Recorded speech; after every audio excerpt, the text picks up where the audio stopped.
Alors, bonjour à toutes et à tous, merci beaucoup. Donc voilà, il s'agit d'une présentation sur la problématique de multipériode appliquée au multimélange en raffinerie. Donc c'est une présentation jointe entre Total et la société Princeps, société de consulting avec laquelle nous travaillons sur ce genre de problématique entre autres. Très rapidement, en fait, je propose l'agenda suivant. Donc, je vais commencer par rappeler un peu la problématique multimélange en raffinerie, déjà pour savoir ce que c'est de façon un peu plus concrète. Nous allons ensuite regarder l'optimisation monomélange, mais de façon très rapide, pour tout de suite enchaîner avec la multimélange. Et je vais également introduire les aspects multipériodes sur cette optimisation, donc du coup multi-mélange. Ensuite, on va essayer de détailler les différentes sources d'incertitude qu'on peut évoquer en fait sur les différentes inputs et outputs de ce genre d'optimisation. Donc du coup, ça fait tout de suite une optimisation dans le cas incertain qu'il va falloir traiter. Nous allons vous présenter quand même un regard, j'allais dire, assez critique sur l'optimisation robuste telle que nous la connaissons aujourd'hui dans la littérature. Bon, on ne connaît pas non plus le tout, c'est juste les quelques papiers qu'on a pu regarder. Et nous finissons en essayant de donner une définition, on va dire, pratique de l'optimisation de robuste, telle que nous le pensons plus adéquat dans un contexte industriel tel que le raffinage. Voilà la périmètre en fait de l'optimisation quand on parle du raffinage.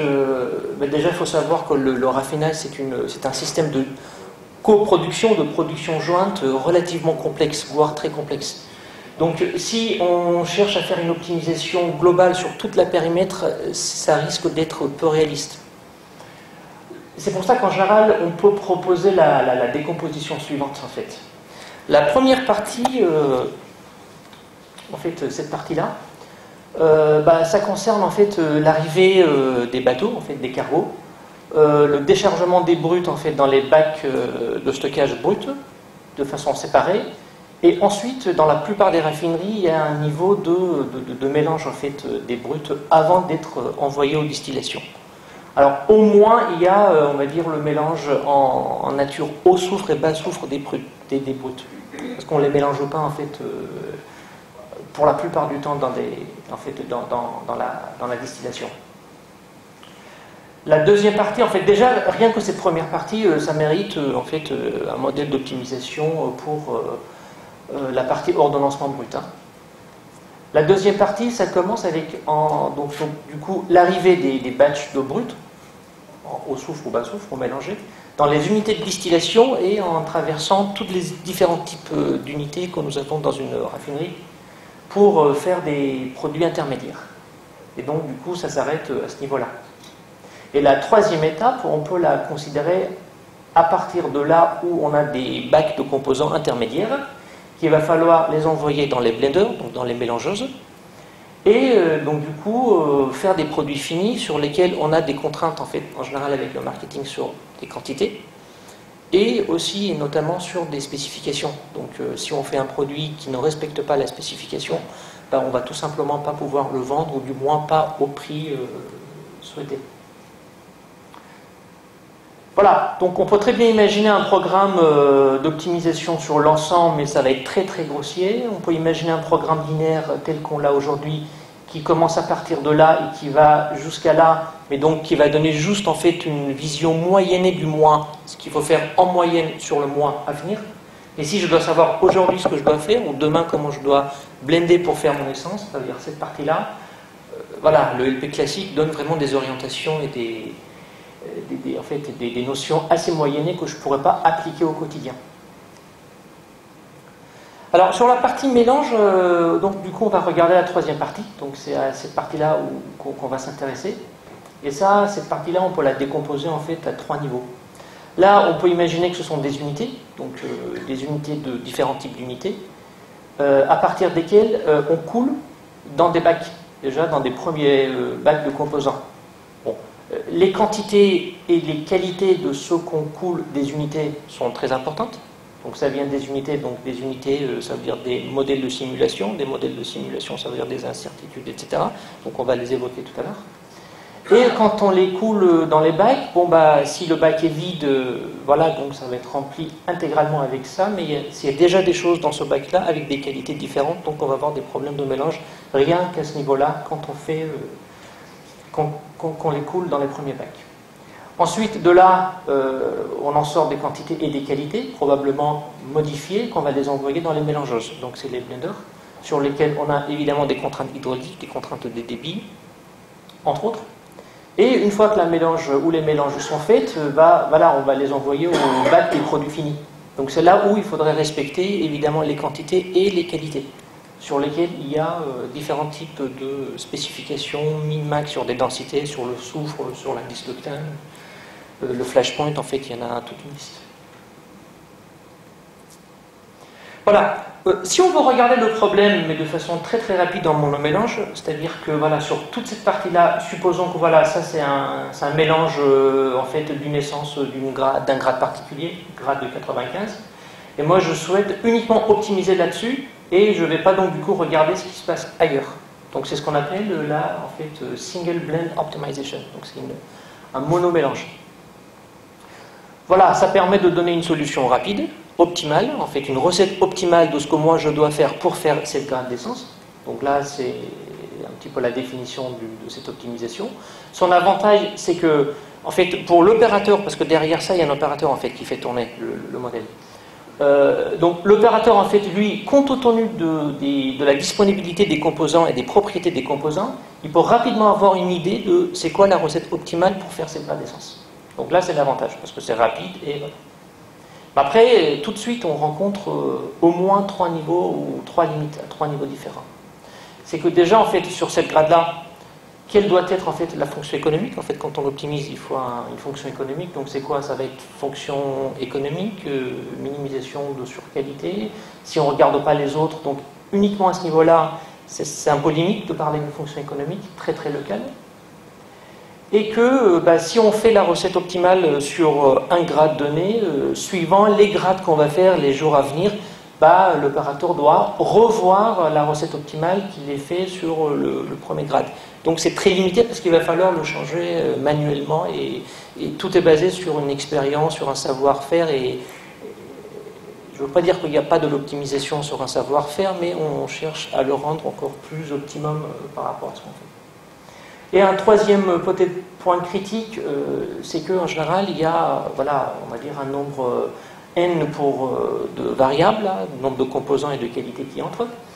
Et n, ce sont les contraintes, donc des spécifications, etc. Et pour la plupart du temps, le nombre de variables est supérieur au nombre de contraintes. Donc du coup, si je suis en monomélange, à ce moment-là, à la solution optimale, le nombre de variables positives ou de variables dites en base, en langage de programmation linéaire, va être égal au nombre de contraintes. Donc du coup, il y a n-m nombre de variables qui vont d'office être 0 ou hors base. Et ça, c'est pas très réel. Donc ça veut dire que je vais me trouver sur les extrêmes.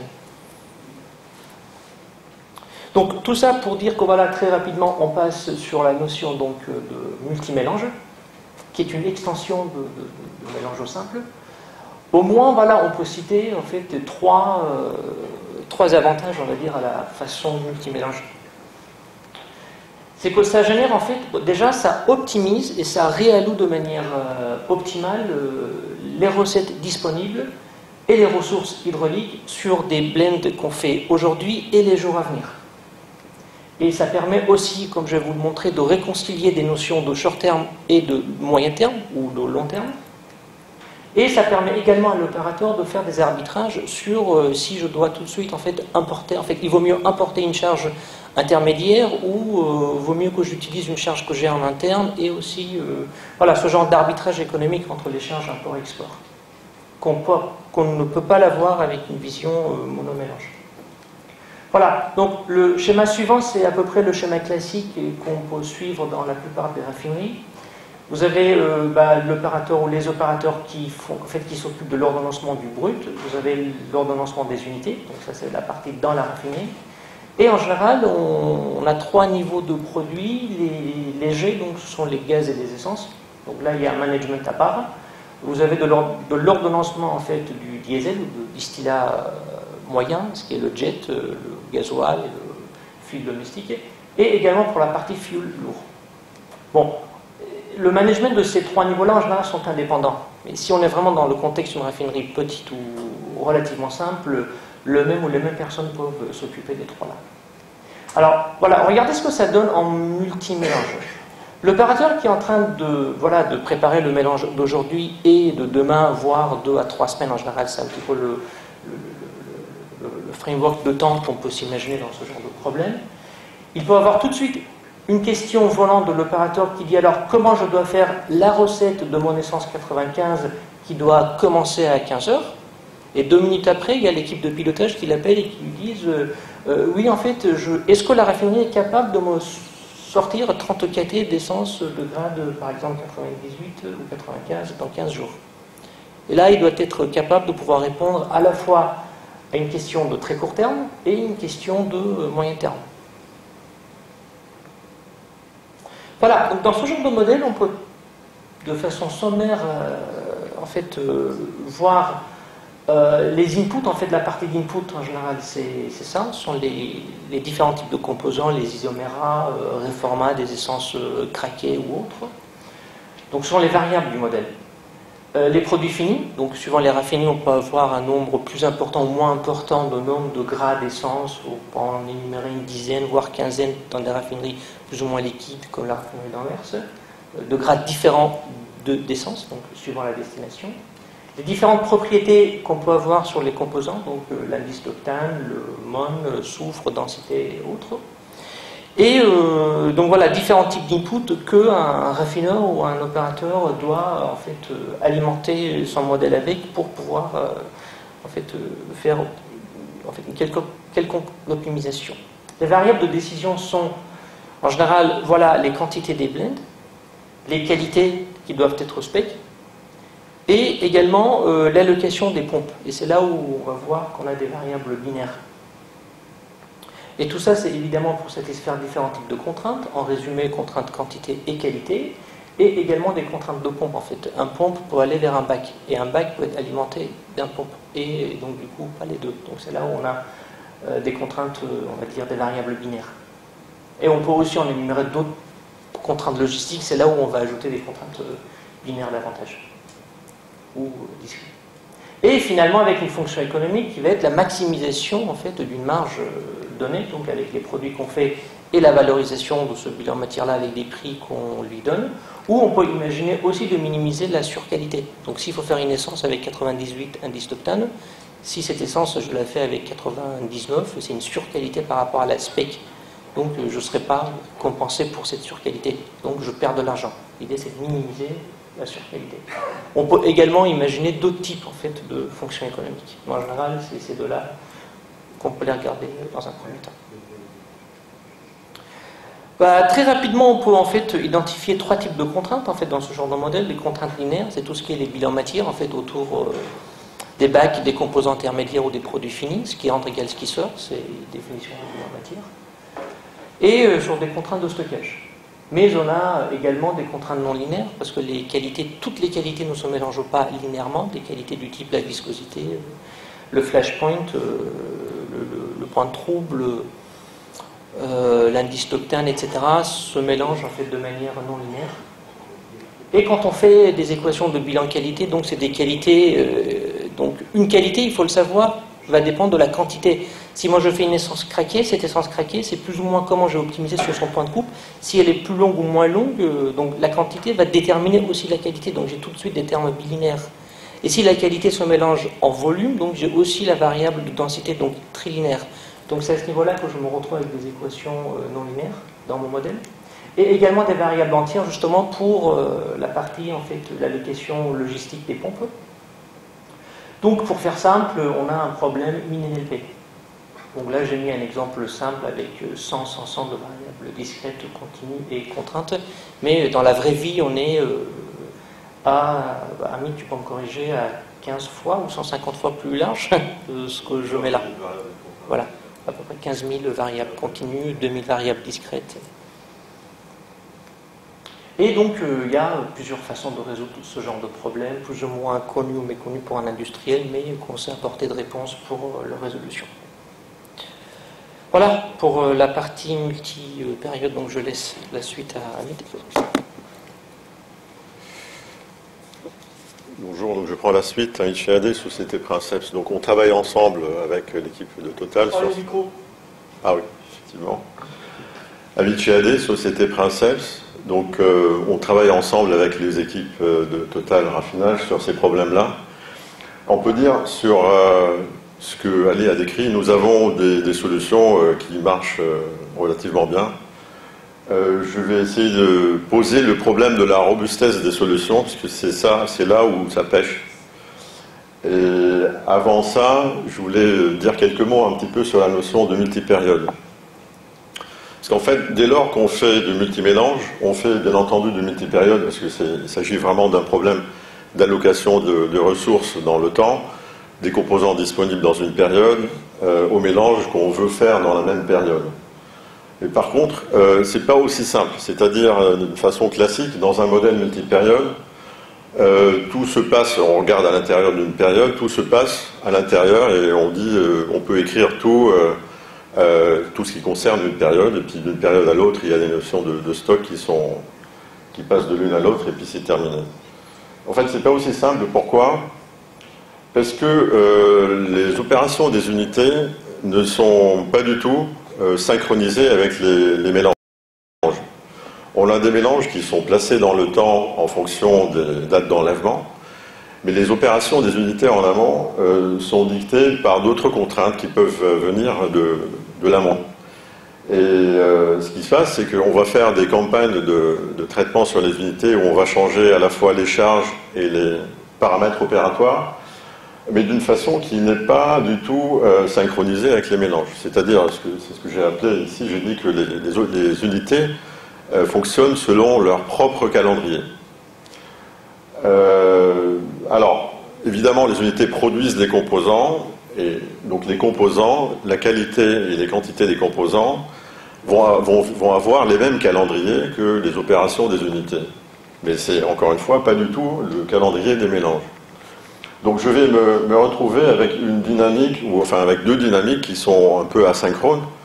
Celle des quantités et qualités de composants venant des unités, dictées par des considérations amont, et celle des mélanges qui est dictée par l'aval, par le calendrier d'enlèvement, enfin d'arrivée des bateaux et d'enlèvement des produits. Voilà, donc c'est pour dire que c'est pas du multipériode dans le sens classique du terme qu'on fait d'habitude. Ça en soi, ça introduit une complexité. Et ça introduit une difficulté supplémentaire quand on va parler de robustesse des solutions. Donc, c'est ce que je disais, donc il ne s'agit pas simplement d'une allocation de composants à des produits période par période.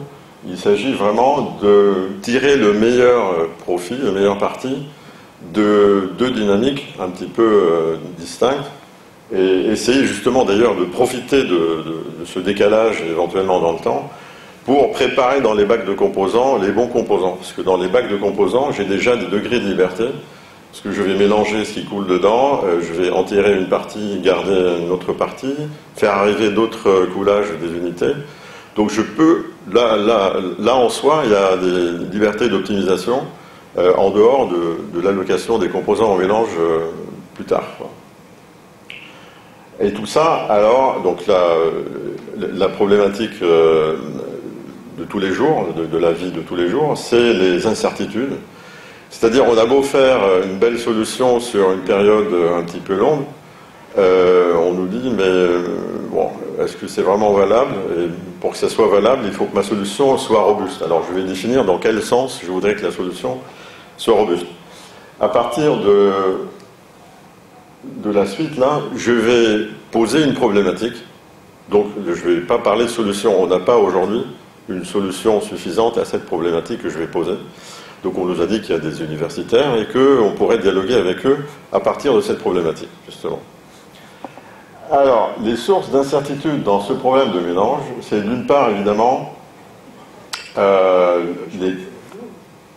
les quantités et qualités des composants. qui sont... Alors, évidemment, s'il s'agit de composants que j'ai aujourd'hui dans les bacs, j'ai des instruments de mesure, je peux les mesurer. Même là, d'ailleurs, j'ai des incertitudes sur les instruments de mesure. Et bon, ne parlons pas de ça. On parle de pire, si je puis dire, parce que quand je regarde un peu plus loin, les qualités et les quantités sont prédites par des modèles de simulation. C'est ce que Ali disait tout à l'heure. En amont, sur les unités, j'ai des modèles de simulation, et j'ai d'ailleurs une simulation d'ensemble de la dynamique des flux dans la raffinerie.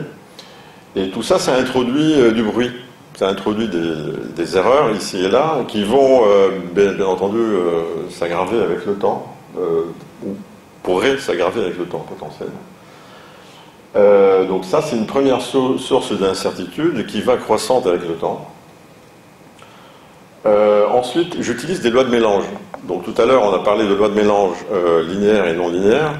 Il faut savoir que les lois de mélange, c'est souvent des lois empiriques, c'est pas de la science exacte, et donc c'est entaché d'erreurs.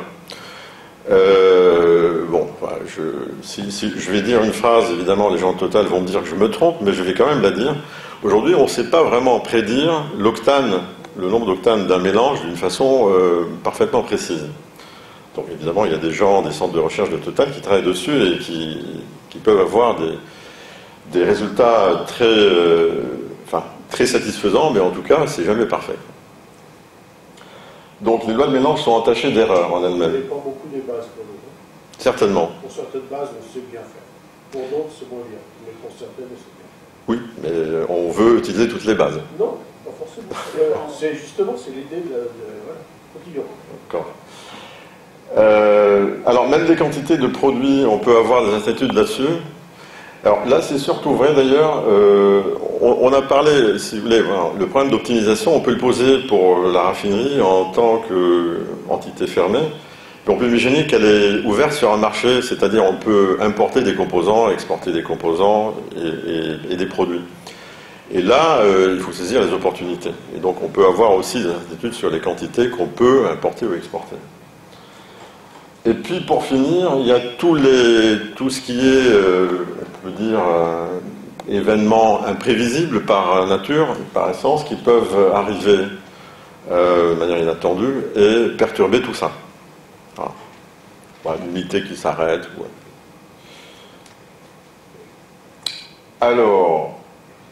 Alors l'optimisation robuste. Alors, bon, je sais qu'il y a une littérature sur l'optimisation robuste qui est intéressante et qui est aujourd'hui croissante. Enfin, il y a pas mal de travaux là-dessus. Bon, notre connaissance, elle vaut ce qu'elle vaut, mais ce qu'on regarde aujourd'hui, il y a des aspects dedans qui ne peuvent pas servir aux problèmes industriels qu'on a. Alors, il y a certainement d'autres aspects intéressants, mais j'ai voulu citer ici ces trois aspects qui ne peuvent pas être satisfaisants pour une utilisation industrielle sur ce problème.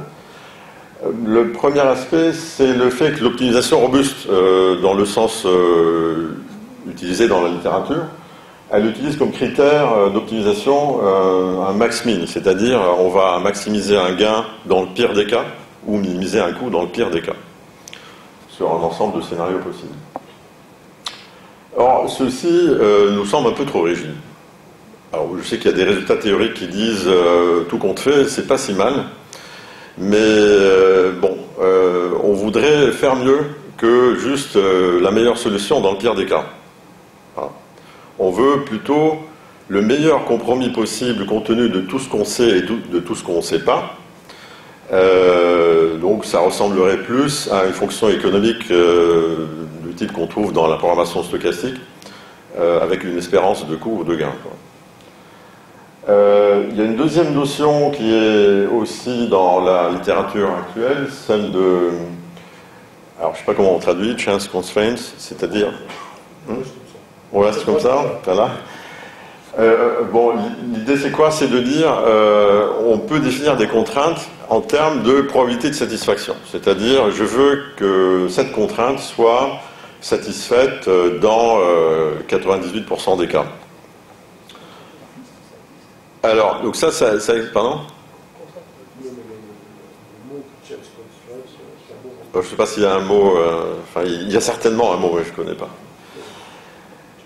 Alors, dans la pratique, ça peut nous poser problème, parce que si je dis mes spécifications sont satisfaites avec une probabilité de 0,97, c'est-à-dire dans les cas où c'est pas satisfait, qu'est-ce que je fais de mon produit? Je ne peux pas le vendre. Donc mes contraintes de spécification doivent être satisfaites d'une façon rigide. Je ne peux pas transiger sur cet aspect-là. Donc le troisième aspect,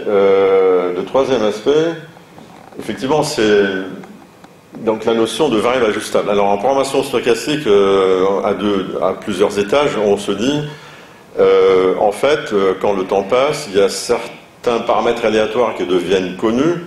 À partir de là, je peux prendre des décisions sur certaines variables pour tenir compte de cette information que je n'avais pas au départ.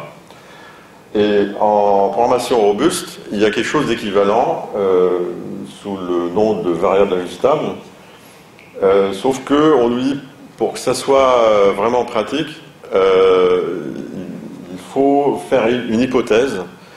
Et cette hypothèse, ça consiste à dire il faut que les variables ajustables puissent s'exprimer comme une fonction affine des paramètres aléatoires, ou des paramètres incertains, pardon, ce qui n'est pas la même chose.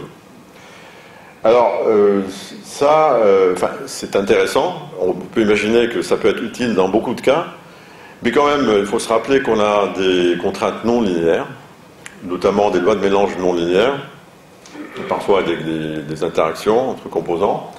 Et dès que j'ai du non-linéaire, je ne sais plus comment je vais exprimer des recettes ou des variations de recettes comme une fonction affine de mes aléas. Donc, ça peut poser problème, il faut voir. Alors, je vais essayer de donner une définition pratique de ce qui serait, dans un monde idéal, une solution robuste. Alors d'abord, en termes de faisabilité, il faut qu'une solution que je viens de calculer, évidemment, j'ai un certain nombre de choses, de paramètres incertains, je calcule ma solution, eh bien, il faut que je reste faisable quand les paramètres incertains prennent des valeurs dans les ensembles d'incertitudes, quelles que soient les valeurs. Quelles que soient les valeurs, pas avec une notion de probabilité. Voilà. Deuxièmement, si c'est pas possible, il faut que je puisse ajuster assez facilement, à la marge, la solution qui était faisable, qui n'est plus faisable, au moindre coût. C'est-à-dire que s'il y a une pénalité pour pouvoir ajuster un blend qui n'est plus, qui devient hors spec, il faut que ça soit avec un coût modéré. Voilà. Donc ça, sur la notion de faisabilité, si j'ai l'une ou l'autre condition, on peut dire que la solution est robuste, elle est acceptable dans la pratique. Alors, en termes d'optimalité, alors, ce que j'ai dit d'abord, c'est qu'il serait souhaitable de pouvoir donner une borne sup sur l'écart entre la fonction économique a posteriori, c'est-à-dire si j'étais omniscient et je connaissais la valeur des incertitudes d'entrée de jeu et je calcule la fonction économique, quelle serait sa valeur? Eh bien, il faut que je sois capable de donner une borne sup sur l'écart entre la fonction économique calculée en programmation robuste et la fonction économique idéale, c'est-à-dire une fois que les incertitudes levées. Et puis, il faut que ça soit possible d'ajuster progressivement ma solution quand, avec le temps, les incertitudes sont levées. Évidemment, plus le temps passe, plus certaines hypothèses que j'avais fait sur des paramètres incertains deviennent connues. Il faut que je puisse ajuster progressivement. Alors pourquoi je parle d'ajustement progressif ou incrémental? C'est parce qu'on n'est plus dans un cadre, c'est pour ça que j'ai fait l'introduction sur l'aspect multipériode. On n'est plus dans un cadre classique de la programmation stochastique multi-étage. C'est-à-dire, on n'a pas des périodes connues, et à la fin de celle-là, ou à la fin de cet étage, je sais que tout ça devient connu, et donc je peux prendre des décisions sur d'autres variables. En raison de ce que je disais tout à l'heure, avec des dynamiques un petit peu asynchrones, tout ne devient pas connu en même temps. Enfin, il y a des choses qui deviennent connues sur les unités, sans que ce soit des choses équivalentes deviennent connues sur les blends, etc. Donc il faut que je puisse ajuster progressivement. À chaque fois que j'ai une information intéressante, une information utile sur des paramètres incertains, il faut que je puisse faire des ajustements Et dernier point, au lieu de dire que la solution ajustée doit être proche de la solution d'origine, j'ai envie de dire plutôt, il est possible de construire une solution ajustée proche de la solution d'origine et qui soit quasi optimale, c'est-à-dire qu'on ne perd pas beaucoup par rapport à l'optimum a posteriori dont je parlais. Donc, alors voilà comment je définis une solution robuste dans un monde idéal. Aujourd'hui, on n'a pas de solution qui satisfait tout ça. On travaille sur chacune des directions, mais justement, on aimerait savoir si dans le monde académique, il y a des travaux dans ce sens-là. Voilà, je pense que c'était la dernière, effectivement. Est-ce qu'il y a des questions? Très bien, merci. Oui.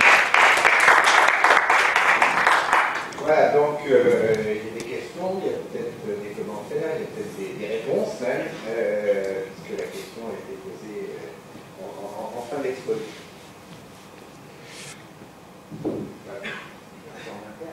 Ah non, parce que moi je suis pas de raffinage. Moi je suis upstream. Mais par contre, tu parles d'optimisation robuste. Enfin, vous avez parlé d'optimisation robuste. Tu te réfères à quoi exactement? Parce que c'est les travaux de Benthal et compagnie, c'est ça? Oui, c'est ce que je connais. Ouais. Voilà. Et c'est donc pas le cadre probabiliste, l'optimisation probabiliste. C'est pas la programmation stochastique. Voilà. Non. Absolument. Donc c'est bien ça. Oui, je parle de ça, oui.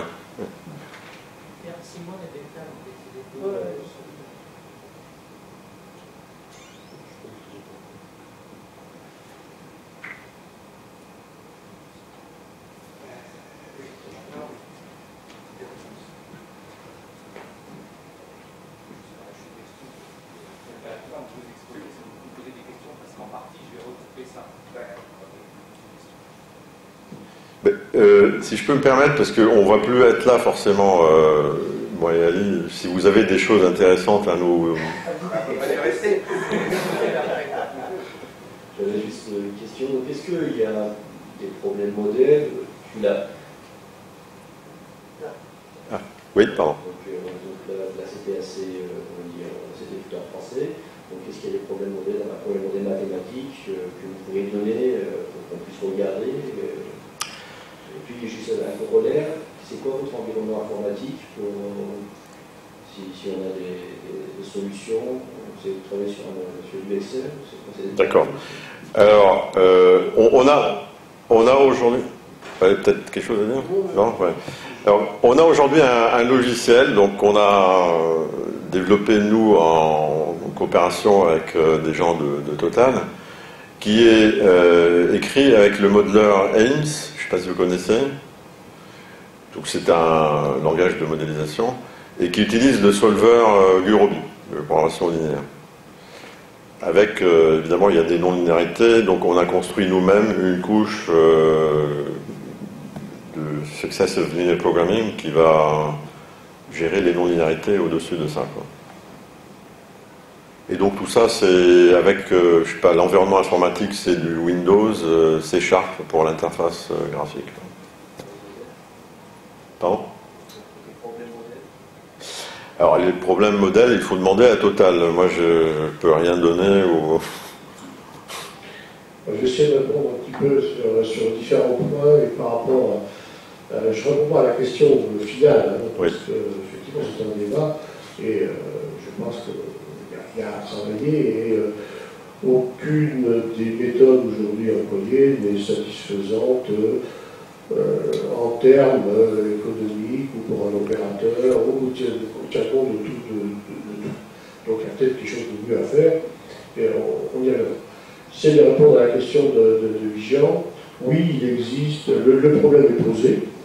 Le problème est posé, toutes les équations sont écrites, il y a toutes les variables, enfin toutes, peut-être pas les milliers, mais au moins les centaines.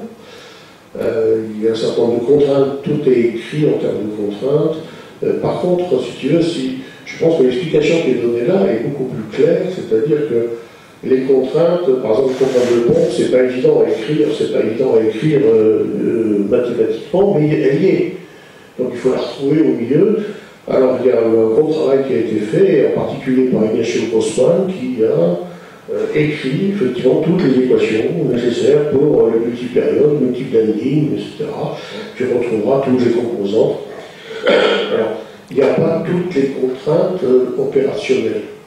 Mais par contre, tu as des contraintes, tu peux toujours en rajouter, c'est pas un vrai problème, et les équations sont tout à fait posées. Donc, effectivement, c'est même pas académique, hein, c'est un vrai problème, c'est le vrai problème posé correctement avec un certain nombre de contraintes qui ne sont pas tout à fait correctes. Ça, c'était le premier point, donc c'est effectivement, on peut s'amuser à travailler dessus, et il y a en particulier donc Carnegie Mellon qui a travaillé là-dessus, pas pour nous, mais pour d'autres. Donc, je ne citerai pas les noms des concurrents, ils ont travaillé pour des concurrents. Donc, ça me paraît une première chose qui est disponible a priori sans difficulté et sans divulgation d'informations confidentielles. Alors là où je voudrais revenir, c'est sur l'approche Chance Counterpart, dans laquelle on dit on veut respecter toutes les contraintes, de toute façon, c'est est-ce que véritablement ça c'est vrai? Parce que je vais me faire des ennemis au niveau du raffinage, mais il y a un certain nombre de contraintes qu'on appelle les contraintes soft quand même. Hein. Donc il y a des contraintes très rigides, où effectivement celles-là, il faut intégralement les respecter, et là effectivement il faut être dans le domaine tel que. Mais il y a quand même pas mal de domaines de confort, de contraintes de confort qui, elles, pourraient peut-être être repoussées, certainement, et pour lequel, effectivement, le respect de ces contraintes de confort n'est pas forcément dramatique. Le vrai truc dramatique, c'est si on ne respecte pas l'octane, et puis des trucs qui sont des pénalités monumentales au niveau de la législation.